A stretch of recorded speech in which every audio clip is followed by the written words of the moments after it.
చైనాలో కొంతకాలంగా తీవ్ర జనాభా సంక్షోభం ఎదుర్కొంటుంది. ఈ ప్రభావం విద్యతో పాటు అనేక రంగాలపై పడుతున్నట్టు తెలుస్తుంది. జననాల రేటు ఇటీవల గణనీయంగా తగ్గడంతో దేశవ్యాప్తంగా వేలాది పాఠశాలలను మూసివేసినట్టు తాజా నివేదిక వెల్లడించింది.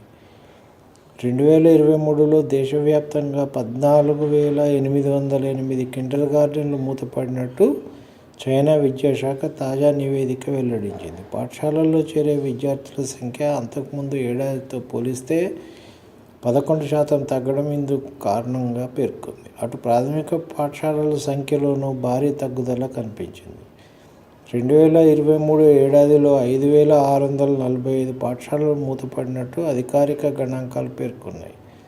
చైనా జనాభా వరుసగా రెండో ఏడాది పడిపోయి ఇటీవల 140 కోట్లకు చేరుకుంది. గత ఏడాది జననాల సంఖ్య దాదాపు 20 లక్షలు తగ్గినట్టు అంచనా.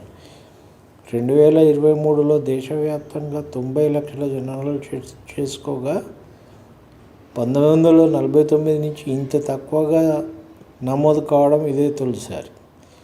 జనాభాపరంగా చైనా 2 సంక్షోభాలను ఎదుర్కొంటుంది. ఓవైపు జననాల సంతానోత్పత్తి రేట్లు తగ్గిపోగా మరోవైపు వృద్ధ జనాభా పెరిగిపోతుంది. 2023 నాటికి 60 ఏళ్ల పైబడిన వారి సంఖ్య 30 కోట్లకు చేరుకోగా 2035 నాటికి ఆ సంఖ్య 40 కోట్లు, 2050 నాటికి ఆ సంఖ్య 50 కోట్లకు చేరుకుంటుందని ఇటీవల ఓ నివేదిక అంచనా వేసింది. ఈ క్రమంలోనే మూతపడిన కిండర్గార్టెన్లను వృద్ధుల సంరక్షణ కేంద్రాలుగా మారుస్తున్నారు.